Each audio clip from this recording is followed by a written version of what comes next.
মুসলমান ভাইরা আমার, আল্লাহ পাক রব্বুল আলামিন এই দুনিয়াতে আমাদেরকে প্রেরণ করেছেন। আমাদেরকে আল্লাহ তাআলা একটা জিনিস নিষেধ করেছেন, খবরদার খবরদার, তোমরা কেউ কারোর উপরে জুলুম করবা না। তোমরা কেউ কারোর উপরে জুলুম করবা না। তুমি তোমার আপন ভাইয়ের উপরে জুলুম করবা না, তুমি তোমার বোনের উপরে জুলুম করবা না, তুমি তোমার প্রতিবেশীর উপরে জুলুম করবা না। এভাবে তোমরা একজন আরেকজনের উপরে জুলুম করবা না। তার কারণ আল্লাহ তাআলা নিজেই নিজের উপরে জুলুম করাকে হারাম ঘোষণা করেছেন। আমি আল্লাহ, আমি কোন বান্দা বান্দির উপরে কারোর উপরে আমি জুলুম করি না।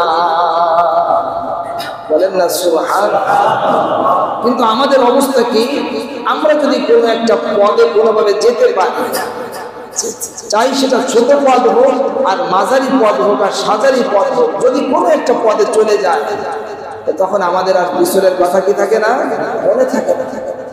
এটা হলো আমাদের সবচেয়ে মন্দ জিনিস। সবচেয়ে মন্দ জিনিস হলো এটা, আমি একজন মানুষ, আমি একটা দায়িত্ব পেয়েছি, আমি সঠিকভাবে করতে থাকবো। কি বলে ঠিক বলে?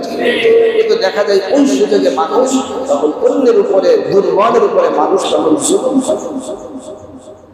আল্লাহ পাক রব্বুল আলামিন এইটাকে নিষেধ করেছেন। যদি কোনো বান্দা কোনো অপর কোনো বান্দার উপরে বা বান্দির উপরে যদি জুলুম করে, সেই জুলুমের শাস্তি প্রতিবেশী দুনিয়াতে পাবে এবং পরবর্তীতে আখিরাতেও তার জন্য শাস্তি অপেক্ষমান। আমরা কারোর উপরে জুলুম করব না, সবার জন্য ইনসাফ, সবার জন্য ইনসাফ করব, সবার সঙ্গে সমান ব্যবহার, সবার সঙ্গে সমান আচরণ।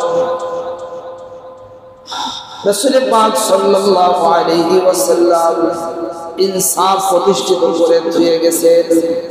ইনসাফ প্রতিষ্ঠিত করে হাতে গড়ে সাহাবায়ে কেরামদেরকে তৈরি করে রেখে গেছেন, তোমরা ইনসাফ প্রতিষ্ঠা করবা।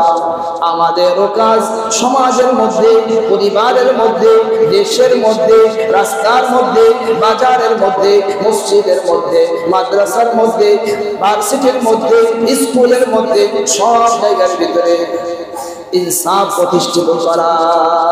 বলেন না সুবহানাল্লাহ। ইনসাফ প্রতিষ্ঠিত করা। রাসূল পাক সাল্লাল্লাহু আলাইহি ওয়াসাল্লাম ইনসাফ প্রতিষ্ঠিত করেছেন। এবং এখান থেকে আরো একটা কথা শুনেন, আল্লাহ তাআলার যে আদালত যখন কায়েম হবে, বিচার যখন কায়েম হবে, এত কঠিন হবে, এত কঠিন হবে। দুইটা কথা, আপনি একটা কথা বলেছেন, আরো এক ভাই সে একটা কথা বলেছেন, দুইজনে দুইটা কথা বলছেন। আপনি আরেক ভাইকে একটা কথা বলছেন রাগে, সেও আপনাকে রাগে একটা কথা বলছেন। এই দুইটা কথাকে ওজন করা হবে, এই দুইটা কথাকে ওজন করা হবে। ভাই খুব খেয়াল করে, এই দুইটা কথাকে ওজন করা হবে। আপনি যদি তার কাছ থেকে কিছু পান, ওজনে যা আসবে তাই দিবে, আর সে যদি আপনার কাছ থেকে কিছু পায়, আপনি যা পাবেন আপনাকে দিয়ে দেবে। কত কঠিন, কত কঠিন হবে। অথচ আমরা সেই ব্যাপারে উদাসীন হয়ে গেছি। আমরা আখিরাত নিয়ে খুব কম চিন্তিত হচ্ছি, দুনিয়া নিয়ে আমরা কতটা চিন্তিত হচ্ছি। দুনিয়া নিয়ে আমরা যতটুকু চিন্তিত, এর চাইতে হাজার কোটি কোটি গুণ বেশি চিন্তিত হওয়া দরকার আখিরাত নিয়ে। কি বলেন ঠিক না?